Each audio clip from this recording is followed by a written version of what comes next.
Lo and behold, I present unto thee third classic of Tobot V in miniature. Okay, I can't keep that up. AKA Paragon. Another awesome name change along with Arcbolt. I guess it's a knightly sounding word that's a model of excellence. The same packaging style, the predominantly red color, like crimson red. Mini classic. Comic halftones and action lines. Vehicle and robot. And the toy renderings doesn't look that much different or spruced up compared to the actual toy this time. It looks close to what the toy actually is. Oh yeah, and box comparison. About the same width, but it's the thinnest of the boxes.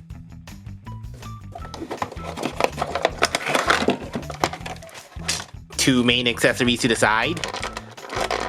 It's just held in there really good with the plastic.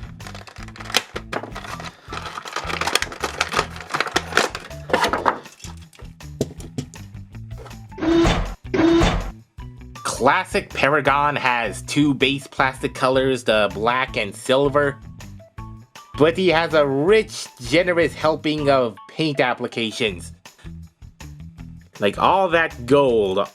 Two places on the crotch, the size of the legs, his little wrist, and the big gold chest. Some more red highlights on the legs. And more gold on the painted wheel rims. And this very ornate shield, very nicely replicated. And the back, the rear window trims, and this entire top half is painted in the gunmetal gray.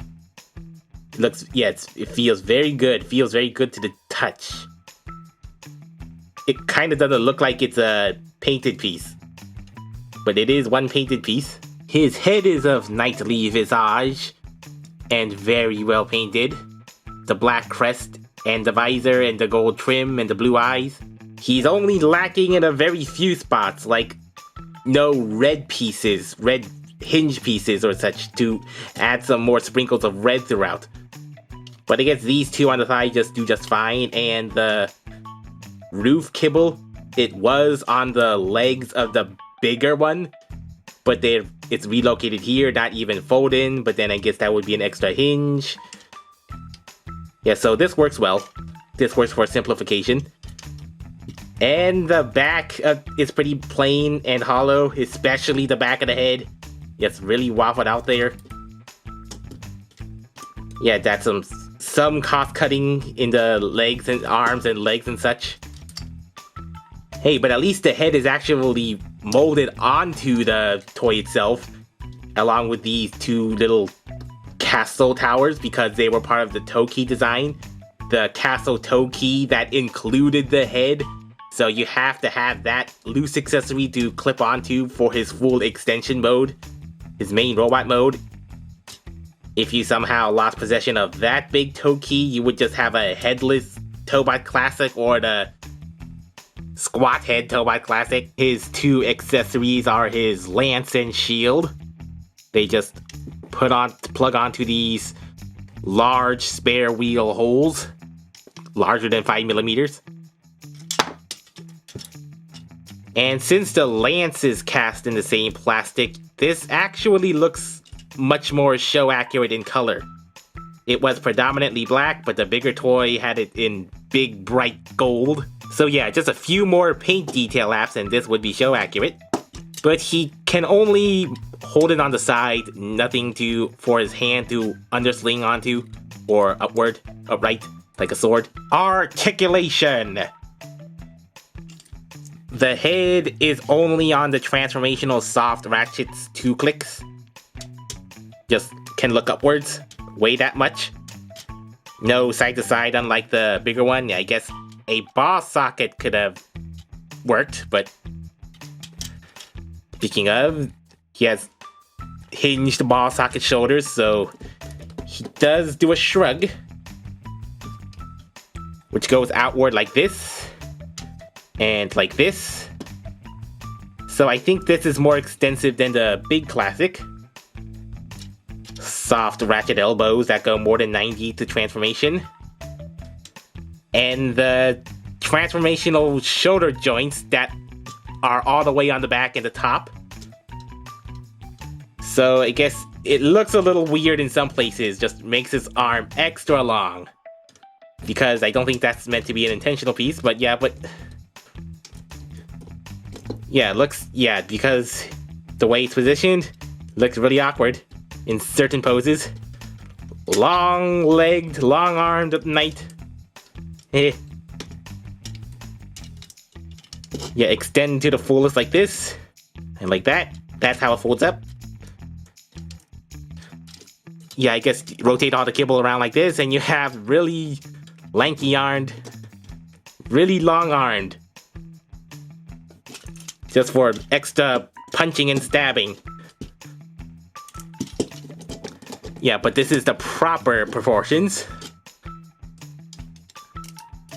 Ball socket forward that much. Can really get some forward. And some backward that much. And the back cable moves out of the way so it can go all the way back. Knee joints that are almost close to 90. And the transformational detached foot. And to do the transformation, he also has a waist swivel. Although it's at a weird angle, like a hip thrusting angle. Because of how the grill is, if you try to put this upright, it's just really stoops at an angle. But it can also do a transformational back arc, which exposes a hole. So yeah, so when trying to pose this thing, for it's quite posable, but mostly limited in the arms and head. It's just always going to be in a slight hip thrusting pose, and also kind of makes the waist rotation a little awkward in posability and angles. But this is pretty excellent for a mini Tobot. And he doth be a short deluxe. And I may have gotten these two just for the comparisons and reviews and compliments. Transformation.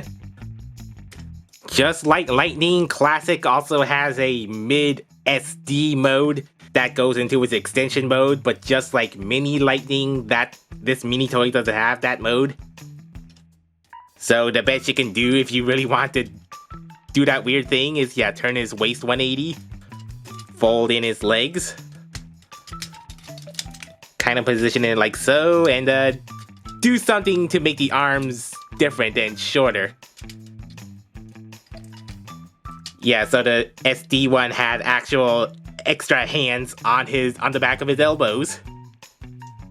Of course, you can't do anything with the head, so just get the extra torso over there. So that's his SD mode, the best replication.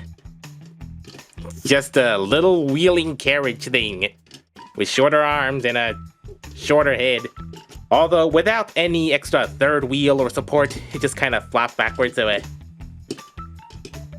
okay, back to the main car mode. Yeah, just straighten that out. Plug these big holes together.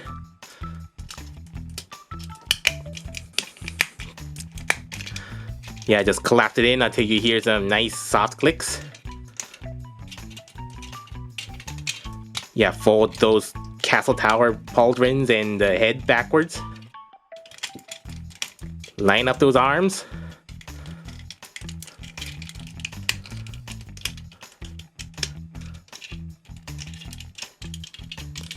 Put the hood on.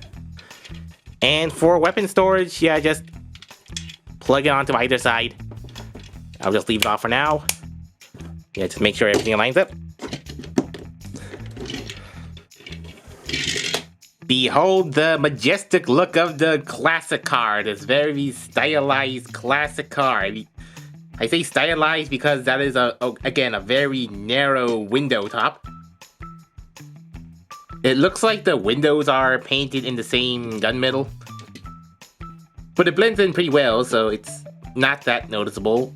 And the major difference between the bigger toy and the model is it loses out on a lot of gold. So sort of golden line trimming in the spare wheel section and the front headlights and the rear bumper. But at least it has the gold trims on the windshield and the big grille and the wheels, which are also the prevalent elements of the robot mode, so that's sufficient. Which you can get to extra customizing to spruce out those little details. It has the distinct elements of a classic car, like that very big grille, those very round circular headlights, those that are distinct from the main body, those very elegantly curved mudguards. This one, it goes all the way across, yeah, right here, and another elegant curve there. Those fancy spoked wheels. And the distinctly elongated trapezoidal shaped hood with the studded center. The back has that narrow window indent and hollow robot bits, just the robot legs there. Well, at least you don't have an extra castle toe key just stuck on the back of there like a castle on the back of a car. But again, it would have been nice to have that actual car back like in the animation model only. But yeah, but this is a very regal and elegant looking classic car and not just a street hot rod classic car. And this looks more luxurious and richer than this. This looks like it's a good street performance hot rod, but this one looks like you could go for a cruise. Well, here's something the big classic can't do. Steampunk hovercar mode. Just be sure to put it back into its little peg hole here for the transformation. Comparing the cars, classic Paragon's a rather small car, especially compared with other of his teammates. Yeah, so I guess it's a midpoint between the smaller scale of car and the bigger scale of car. I guess this could work as a small classic car. I guess there's a couple of old vintage cars that are small. If you decide to just get one of these, I would definitely recommend Classic or Paragon above the rest. Just because of how very eloquent his alternate mode is. Like a Robot Knight classic car, that is a very great concept. Very appealing, something rarely done. Very posable, as I said, but not the most posable. That goes to Silverhawk. Still, this is very good. This is very good for what it is. Apart from the head, it is pretty much as exactly articulated as the bigger toy. And I think the arms are even more articulated with its ball socket shoulders and its weird, beamy, extendy arms. Yeah, so you can do a little stabbing.